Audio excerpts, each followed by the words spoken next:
Hello everyone, this is Ankita और मैं आ गई हूँ धर्मवीर भारती जी के बहुत ही फेमस नोवेल गुनाहों के देवता के शॉर्ट रिव्यू के साथ। इस उपन्यास की कहानी इलाहाबाद शहर के पृष्ठभूमि में रची गई है और यह मुख्य रूप से चंदर और शुदा के प्रेम को केंद्रित करती है। कहानी के 4 मुख्य पात्र हैं, चंदर, शुदा, बिंती और पम्मी। पूरी कहानी मुख्यतः इन्हीं पात्रों के इर्द गिर्द घूमती रहती है। चंदर एक होनहार और आदर्शवादी युवक है जो प्रोफेसर शुक्ला के संरक्षण में रहता है। चंदर शुदा के पिता यानी विश्वविद्यालय के प्रोफेसर के प्रिय छात्रों में से एक है और प्रोफेसर भी उसे पुत्र तुल्य मानते हैं। इसी कारण चंदर का शुदा के यहाँ बिना किसी रोक टोक के आना जाना लगा रहता है। शुदा, जो कि प्रोफेसर शुक्ला की बेटी, एक चंचल और मासूम लड़की है जो चंदर से गहरा लगाव रखती है।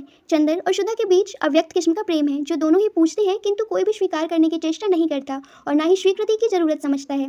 दोनों एक दूसरे को खुश तो देखना चाहते हैं पर सामाजिक बेड़ियों से इतने जकड़े हुए हैं कि आदर्शवाद को मन में बसाकर अपने इस प्रेम की बलि देना ही उचित समझते हैं। कहानी की शुरुआत से ही उनके बीच परस्पर झगड़े और प्रेम के प्रसंग दिखाए गए हैं। चंदर शुदा का देवता था और शुदा ने हमेशा एक भक्त की तरह ही उसे सम्मान भी दिया। वहीं चंदर अनजाने में ही सही पर शुदा का सस्नेह ख्याल रखता था। घर भर में अल्हड़ पुरवाई की तरह तोड़फोड़ मचाने वाली शुदा चंदर की आंख के एक इशारे से शांत हो जाती थी। दोनों का एक दूसरे के प्रति अधिकार इतना स्वाभाविक था कि जैसे शरद की पवित्रता या सुबह की रोशनी। उपन्यास को 2 भागों में बांटा जा सकता है जहां दोनों ही विचार प्रवाह अपनी अलग पहचान रखते हैं। जहां शुरुआती भाग में भारती जी ने एक सैद्धांतिक प्रेमी की मानसिकता दर्शाई है, वहीं दूसरे भाग में प्रेम में स्थापित तृष्णा को केरा है और बताया है कि वास्तव में प्रेम सभी सिद्धांतों के परे है। कहानी में ये मोड़ तब आता है जब शुदा का विवाह हो जाता है और चंदर और शुदा अलग हो जाते हैं। फिर नायक नायिका के वियोग में इतना आहत हो जाता है कि अपने जहन में बैठाए प्रेम की परिभाषा को शंकित नजरों से देखने लगता है। चंदर एकांत खोजते हुए एक ईसाई लड़की पम्मी की शरण में पहुंचता है जो खुद आत्मिक और शारीरिक प्रेम के द्वंद्व में फंसी है। उसे ऐसा लगने लगता है कि प्रेम और कुछ भी नहीं अपितु सिर्फ मानसलता की ललक है, बिना वासना के प्रेम नहीं हो सकता।